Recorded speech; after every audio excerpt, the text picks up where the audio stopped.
আজকের ভিডিওটি খুবই গুরুত্বপূর্ণ, বিশেষ করে যারা দীর্ঘায়ু, সুস্থ বার্ধক্য এবং 100 বছর পর্যন্ত সুস্থভাবে বাঁচতে চান।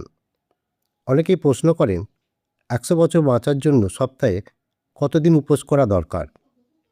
উপোস কি সত্যিই আয়ু বাড়ায়, নাকি এটা শুধু প্রচলিত বিশ্বাস? আজ আমরা বৈজ্ঞানিক ভিত্তিক আলোচনা করব, সহজ ভাষায় বুঝব উপোসের সঠিক নিয়ম, কতদিন করা উচিত, কারা করবেন কারা করবেন না। তার আগে আমাদের চ্যানেলটিকে সাবস্ক্রাইব করুন এবং ভিডিওটি কোথা থেকে দেখছেন কমেন্ট করে অবশ্যই জানান। প্রথমেই একটি বিষয় পরিষ্কার করি, উপোস মানে না খেয়ে থাকা নয়। আধুনিক বিজ্ঞানে একে বলা হয় ইন্টারমিটেন্ট ফাস্টিং।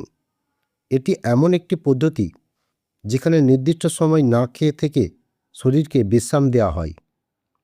আমাদের শরীর প্রতিনিয়ত খাবার হজম করতে ব্যস্ত থাকে। যখন আমরা কিছু সময় খাবার বন্ধ রাখি, তখন শরীর মেরামতির কাজ শুরু করে।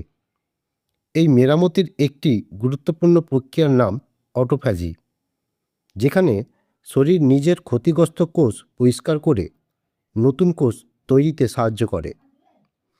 দীর্ঘায়ু নিয়ে গবেষণায় দেখা গেছে নিয়মিত নিয়ন্ত্রিত উপোস ইনসুলিন সেন্সিটিভিটি বাড়ায়, ওজন নিয়ন্ত্রণে সাহায্য করে এবং হৃদরোগের ঝুঁকি কমাতে পারে।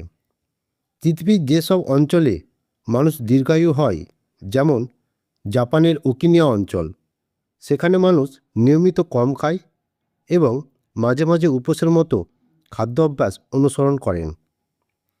এখন আসল প্রশ্ন, সপ্তাহে কতদিন উপোস করলে 100 বছর বাঁচার সম্ভাবনা বাড়ে? বিজ্ঞানীরা সাধারণত 3টি নিরাপদ পদ্ধতির কথা বলেন। প্রথম পদ্ধতি 16-8 পদ্ধতি, অর্থাৎ দিনে 16 ঘন্টা উপোস, 8 ঘন্টা খাবার সময়। উদাহরণস্বরূপ, রাত 8টার পর আর কিছু না খেয়ে পরদিন দুপুর 12টায় প্রথম খাবার। এই পদ্ধতি সপ্তাহে 5 থেকে 6 দিন করা নিরাপদ ও কার্যকর বলে ধরা হয়। এটি শরীরকে প্রতিদিনই মেরামতির সুযোগ দেয়। দ্বিতীয় পদ্ধতি 5-2 পদ্ধতি, সপ্তাহে 5 দিন স্বাভাবিক খাবার, 2 দিন কম ক্যালোরি, প্রায় 500 থেকে 600 ক্যালোরি। যারা নতুন শুরু করছেন তাদের জন্য এটি খুব সহজ পদ্ধতি। তৃতীয় পদ্ধতি সপ্তাহে 1 দিন 24 ঘন্টা উপোস, যেমন রাতের খাবার থেকে পরের দিন রাত পর্যন্ত শুধু জল, লেবু জল বা চিনি ছাড়া গ্রিন টি। এখন প্রশ্ন, 100 বছর বাঁচতে হলে ঠিক কতদিন উপোস করা সবচেয়ে ভালো?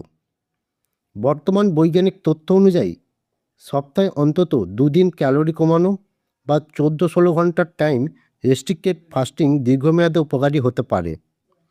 তবে প্রতিদিন দীর্ঘ সময় না খেয়ে থাকলেই যে আয়ু 100 বছর হবে এমন নিশ্চয়তা নেই। আয়ু নির্ভর করে খাদ্য, ব্যায়াম, ঘুম, মানসিক চাপ, জিনগত বৈশিষ্ট্য সব কিছুর উপর। উপোস করলে শরীরে কী কী উপকার হয়? প্রথমত, ইনসুলিনের মাত্রা কমে যায়, ফলে শরীর জমে থাকা চর্বি শক্তি হিসেবে ব্যবহার করে। এটি টাইপ 2 ডায়াবেটিসের ঝুঁকি কমাতে সাহায্য করে।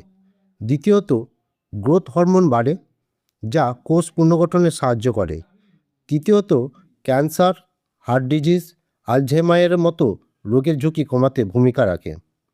চতুর্থ, মাইটোকন্ড্রিয়ার কার্যক্ষমতা বাড়ে, যা কোষের শক্তিকেন্দ্র, ফলে বয়স বাড়লেও কোষ তরুণ থাকে। তবে ভুলভাবে উপোস করলে ক্ষতিও হতে পারে, যেমন অতিরিক্ত দুর্বলতা, লো ব্লাড সুগার, পেশিক্ষয়, হরমোনের সমস্যা ইত্যাদি। তাই উপোস মানে কম খাওয়া নয়, সঠিক পুষ্টি নিশ্চিত করাও জরুরি। উপোসের দিন কী খাবেন? প্রচুর জল পান করুন, লেবু জল, চিনি ছাড়া গ্রিন টি খেতে পারেন। খাবারের সময় হলে প্রোটিন, শাকসবজি, ভালো ফ্যাট যেমন বাদাম, অলিভ অয়েল, মাছ রাখুন। অতিরিক্ত ভাজা, মিষ্টি, প্রক্রিয়াজাত খাবার এড়িয়ে চলুন। কারা উপোস করবেন না? গর্ভবতী নারী, স্তন্যদানকারী মা, গুরুতর ডায়াবেটিস রোগী যারা ইনসুলিন নেন, কিডনি রোগী, খুব কম ওজনের ব্যক্তি, তাদের অবশ্যই চিকিৎসকের পরামর্শ ছাড়া উপোস করা উচিত নয়। এখন একটি বাস্তবিক পরামর্শ, আপনি যদি দীর্ঘায়ু চান তাহলে সপ্তাহে 2 দিন হালকা ক্যালোরি রেস্ট্রিকশন এবং বাকি দিনগুলোতে 14 থেকে 16 ঘন্টা টাইম রেস্ট্রিক্টেড ফাস্টিং শুরু করতে পারেন। এর সঙ্গে প্রতিদিন 30 মিনিট নিয়মিত হাঁটা, পর্যাপ্ত ঘুম, মানসিক চাপ নিয়ন্ত্রণ, এই 4টি অভ্যাস একসঙ্গে পালন করলে ফল সবচেয়ে ভালো।